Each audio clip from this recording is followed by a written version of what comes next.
मुंबईच्या प्रेस कॉन्फरन्समध्ये काँग्रेसचे हर्षवर्धन सकपाळ होते, आपचे प्रतिनिधी होते, डाव्या पक्षांचे असणारे प्रतिनिधी होते आणि आम्ही 23 मार्चला RSSच्या हेडक्वार्टर्सवरती मोर्चा आयोजित केला आहे आणि त्यानंतर पत्रकार मित्र असतील, व्यक्तिगत मित्र असतील, काही लक्षात घेतलं पाहिजे की स्वातंत्र्याच्या लढ्यामध्ये RSSची अजिबात भूमिका नव्हती. तो सामाजिक लढा असेल किंवा राजकीय लढा असेल. उलट त्यांनी असणारं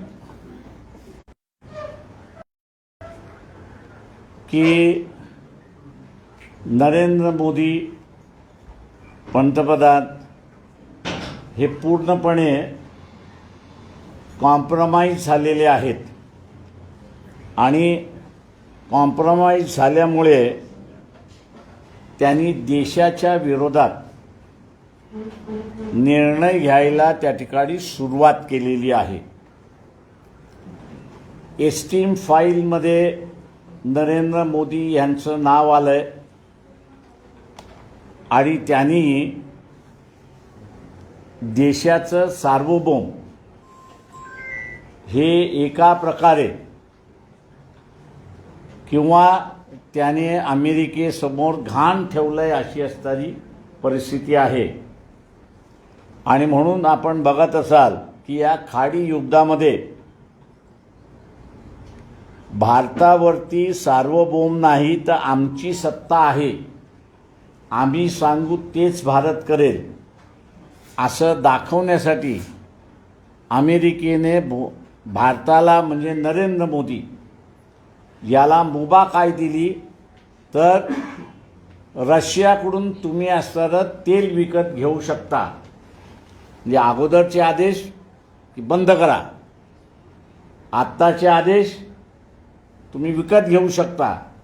आणि नरेंद्र मोदी हा ज्याला आपल्याला म्हणता येईल की कॉम्प्रोमाइज झालेला आहे आणि अमेरिकेसमोर नरेंद्र मोदी नाचतोय अशीच असणारी परिस्थिती आहे. Dancing to the tune of America असं इंग्रजीमध्ये आपण म्हणतो, तशा रीतीने असणारा मोदी आता डान्सिंग ट्विन झालेत अशी असणारी परिस्थिती आहे. मोदींना पंतप्रधान करण्यामध्ये RSSची भूमिका होती.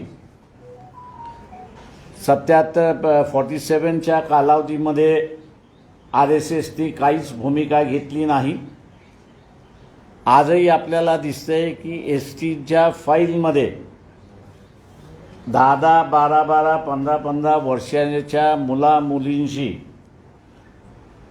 कशा पद्धतीने असणारं त्यांचं विभक्त करण्यात आलं, त्यांच्याशी खेळ करण्यात आला, हे आपल्याला असणारं त्या ठिकाणी दिसतंय. मी इथल्या असणाऱ्या RSSचा जो कार्डर आहे, सवर्ण हा जो कार्डर आहे, मध्यमवर्गीय हा जो कार्डर आहे, त्याला इशारा देऊ इच्छितो की जगभरामध्ये अनेक शहरांमध्ये, अनेक राज्यांमध्ये तिथल्या मुली पळवल्या गेल्या, कुठे गेल्या याची माहिती नाही. भारतामध्ये सुद्धा तेच झालेलं आहे. नरेंद्र मोदी त्याचं प्रतीक आपल्याला असताना या ठिकाणी दिसतंय. म्हणून RSSने जसं 1947मध्ये भूमिका घेतली नाही, एस्टीन फाईलमध्ये नाव आल्यानंतर सुद्धा नरेंद्र मोदी RSSने काहीही कारवाई घेतली नाही, भूमिका घेतली नाही. आणि म्हणून आम्ही जाब विचारायला RSSला की तुम्ही भूमिका का घेत नाही. तुम्हाला ज्याचं चारित्र्य नाही असा पंतप्रधान तुम्हाला चालतो का, असे अनेक प्रश्न घेऊन आम्ही RSSला 23 तारखेला विचारणार आहोत. आम्ही इथल्या मध्यमवर्गीयांना आवाहन करतोय की जे लोन आपल्याला भारतामध्ये आलेलं दिसत नाही ते लोन आता असताना आपल्याला येताना त्या ठिकाणी दिसेल. भूमिका सगळ्यांनी घ्यावी आणि कॉम्प्रोमाइज झालेला पंतप्रधान याला बाजूला सारलं पाहिजे, त्याचा राजीनामा मागितला पाहिजे. यासाठी RSSला सुद्धा आम्ही भूमिका घ्यायला लावू अशी असणारी परिस्थिती आहे. आणि म्हणून 23 मार्चला नागपूरला आम्ही धरणा कार्यक्रम त्या ठिकाणी ठेवलेला आहे. मी तमाम लोकांना आवाहन करतो की आपण मोठ्या संख्येने त्या ठिकाणी यावं. आज जो आपल्याला गॅसचा तुटवडा दिसतोय तो सुद्धा भारताने इस्रायल इराण या युद्धामध्ये भूमिका घेतली नाही म्हणून आपल्याला दिसतोय. कदाचित आमचा मोर्चा निघेपर्यंत बँकांमधली सुद्धा स्थिती बिघडलेली असेल असं त्या ठिकाणी दिसते. त्यामुळे हे सगळं थांबवायचं असेल तर नरेंद्र मोदी जो आहे, मुजरा करणारा नरेंद्र मोदी जो आहे, याला पंतप्रधान पदावरून हटलं पाहिजे, गेलं पाहिजे, तरच इथली परिस्थिती सामान्य होऊ शकते. अशी परिस्थिती आहे. आपण आता विचार. आपण जर पाहिलं तर सध्या जो व्यावसायिक गॅस पुरवठा आहे तो बंद करण्यात आलेला आहे, पण सर्वसामान्य नागरिकांना गॅस मिळण्यासाठी सरकार म्हणतंय की गॅसचा तुटवडा नाही पण प्रत्यक्षात रांगा आहे. मी तुम्हाला आत्ता तुम्हाला गॅस तुटवडा दिसतोय. मी त्या गॅस तुटवड्याचं कारण दिलं की ओमानमधनं आपल्याला गॅस येतो. इराण आणि इस्रायलच्या युद्धामध्ये असणारं आपण इराणच्या बाजूने नाही म्हणून आखाती देशाचे जे तेल प्रोड्युसिंग कंट्रीज आहेत, गॅस प्रोड्युसिंग कंट्रीज आहेत, त्यांनी म्हटलं भारताला सोडा, ते त्यांचं बघून घेतील, आपण आपलं बघितलं पाहिजे. सरकार का सांगते की तुटवडा नाहीये, नागरिकांनी घाबरलो.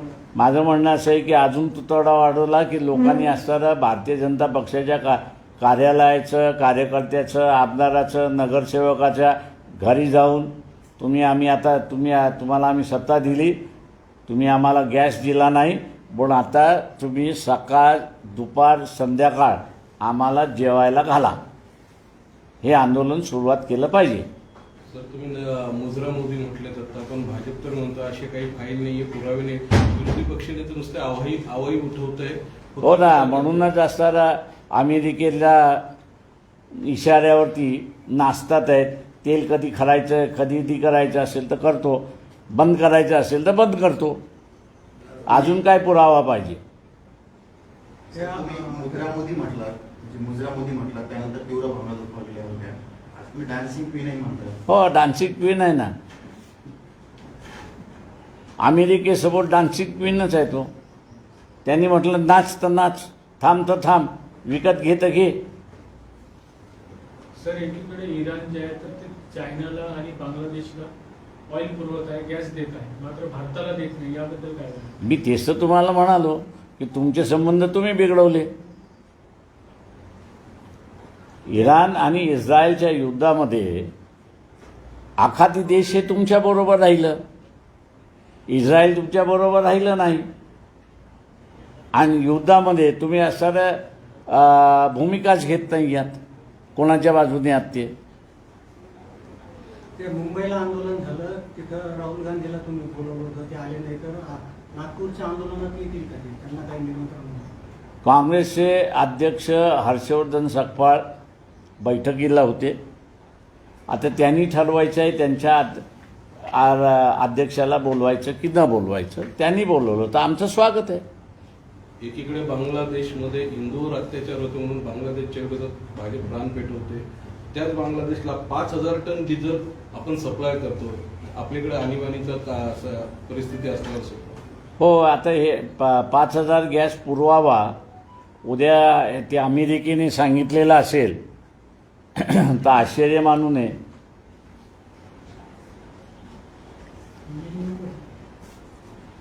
आज तुम्ही सोमनाथ सूर्यवंशी प्रकरणाची चाल होता, त्या प्रकरणात नेमकं काय झाले आहे?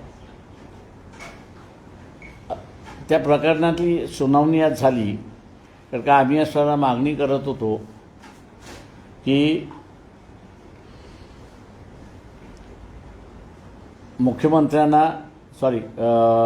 गृहमंत्री जे आहेत त्या गृहमंत्र्यांना कोर्टासमोर बोलवावं आणि जो मॅजिस्ट्रेटची इन्क्वायरी झाल्यानंतर काय करायचं याच्याबद्दल कायद्यामध्ये जो व्हॅक्यूम आहे तो भरून काढा. या संदर्भातलं मंत्र्यांना बोलवण्याचं अर्ज आम्ही जो केला होता त्याच्यावरती सुनावणी झाली.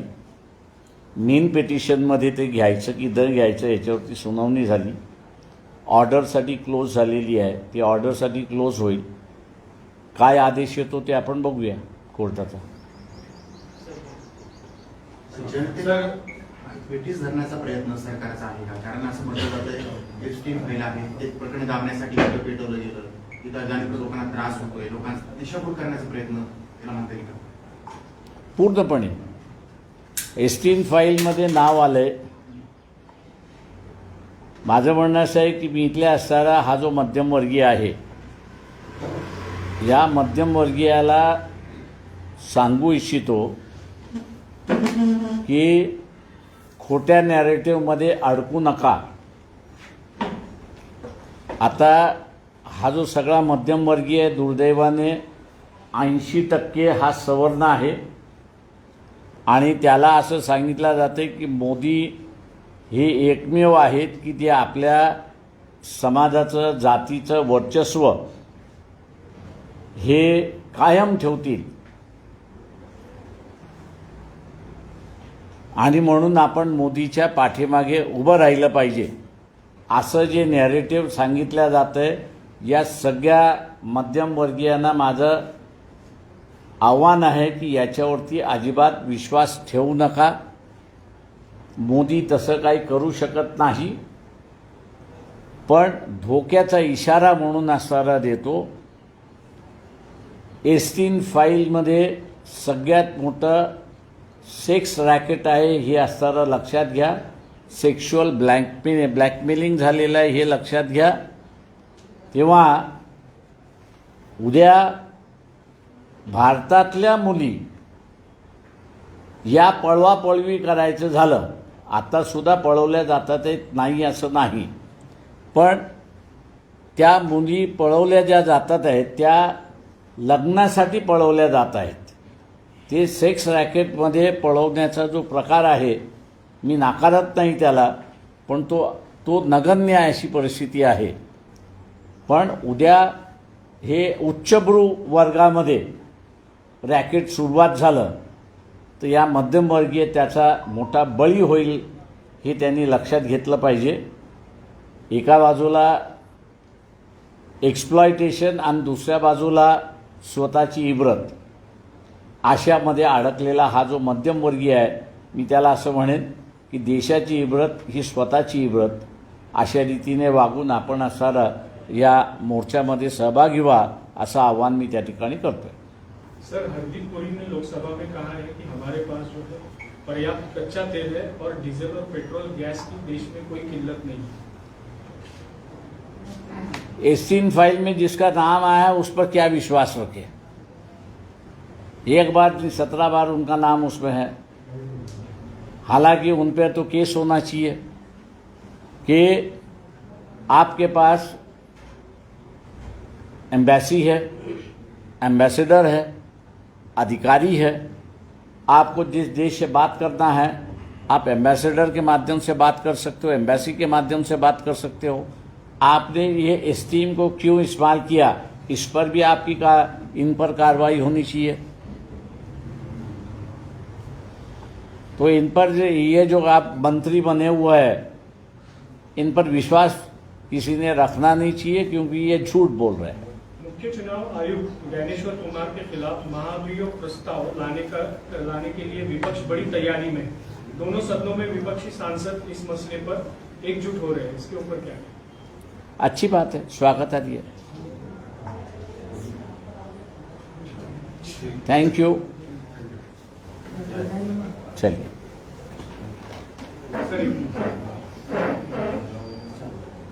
हाँ, प्रधानमंत्री नरेंद्र मोदी जो है ईरान के राष्ट्रपति मसूद पेजेशियन के साथ बातचीत करने वाले हैं और पश्चिम एशिया की गंभीर स्थिति पर वो बात करने वाले हैं। सवाल ऐसा है कि उन्होंने अभी तक जो है वो बड़े पद पर जाने पर और सर्वोच्च पद पर जाने पर बधाई दी है, ऐसा कहीं मुझे सुनने नहीं आया है। पहला औपचारिकता ये होती है कि हम माने या ना माने, हमारा दुश्मन हो या दोस्त हो, जब किसी राष्ट्र के उच्चतम पद पर बैठता है तो उसको अभिनंदन करना प्रधानमंत्री और देश के राष्ट्रपति दोनों का फर्ज, ऐसा मैं मानते चलता हूँ। प्रधानमंत्री ने फर्ज नहीं अदा किया तो प्रेसिडेंट ने भी वो फर्ज अदा नहीं किया। प्रेसिडेंट के लिए मैं इतना ही कहूँगा कि आदिवासी किसके सामने झुकता नहीं है, लेकिन ये प्रेसिडेंट ने भी उसी आदिवासी संस्कृति के साथ में जीना चाहिए और किसके सामने झुकना नहीं चाहिए। जो प्रेसिडेंट का रोल है, अदा है, उसको निभाना चाहिए। इतना ही मैं उनसे कहूँगा। ओम बिरला ने जो है उनका जो पद बर्खास्त करने की डिमांड थी, उसके बाद जो है ओम बिरला ने कहा है कि हर सांसद पर नियम लागू होते हैं, किसी को भी ये विशेष अधिकार नहीं है कि वो कभी भी और किसी भी विषय पर संसद में बोल सके। राहुल गांधी को सवाल ऐसा है कि एक तो इजाज़त लेके आप कह सकते हो, अगर इजाज़त नहीं मिलती है तो आपके गले की ताकत है। और कई बार मैं उसको इस्तेमाल करता हूँ। जब मैं सभागृह में था तो पूरी सदन का आवाज़ बंद करते हुए अपनी बुलंद आवाज़ में मैं रखता था। स्पीकर को ये कोई अधिकार नहीं है कि वो हेडमास्टर बन के जिए, वो सदन का हेडमास्टर नहीं है। लेकिन माइक तो म्यूट कर दिया जाता है। सवाल ऐसा है कि आपकी आवाज़ का ही माइक होना चाहिए। मैं कोर्ट में ये कहता हूँ कि कभी कभी जो है कोर्ट में मुझसे कोर्ट ही कहता है कि माइक बंद करवा दो। सवाल उसलिए ये है कि सदन में जो है वो आपकी अगर बात सुनने के लिए या सुनाने के लिए, आपको वैसे आपका वोकल कॉर्ड जो है वो स्ट्रांग करना चाहिए। आपकी आवाज़ जो है दूसरी आवाज़ को दबाना चाहिए। राहुल गांधी ने वो सीखना चाहिए। Thank you. सर एक शेवटचा प्रश्न. काल शिवसेना कोणाची याबाबत सुनावणी होती, पण सुनावणीची जी तारखे आहे ते सतत पुढे ढकलले जातात. काय नेमकं जे माझ्या दृष्टीने सगळ्यात मोठा प्रश्न असा आहे की सुप्रीम कोर्टाने निर्णय दिला अगोदर की खरी शिवसेना एकनाथ शिंदेची आणि त्यांच्याकडे तो गेला. आतापर्यंत सुप्रीम कोर्टाने स्वतःचा एकतरी निर्णय उलटा फिरवलेला आहे का? तर मला कुठेच दिसत नाही की त्यांनी असा त्यांचा निर्णय उलटा फिरवलेला आहे. त्याच्यामुळे मी असं मानतोय की तो फायनल निर्णय असं धरून आपण चाललं पाहिजे. आता आपण त्यांनी निर्णय दिला आहे, तुम्ही मान्य करायचं की तुम्ही अर्जावरती अर्ज करत बसाल तर ते थोडी आपलं हे करत बसतील. ते म्हटलं आम्ही एकदा निर्णय दिलाय तो मान्य करायला नका करू. तुम्ही या मार्गाने येता, त्या मार्गाने येता, त्या मार्गाने येता, वरतून येता, खालून येता, करा अर्ज करण्याची मुभा आहे तुम्हाला. तुमचा अनुभव काय सांगतो? म्हणजे अंतिम काय पैसे खाल्ले, पार्शलिटी केली, सरकारच्या मार्फत चाललं. आता हे आरोप कशाला करून घेईल कोर्ट आपल्यावरती?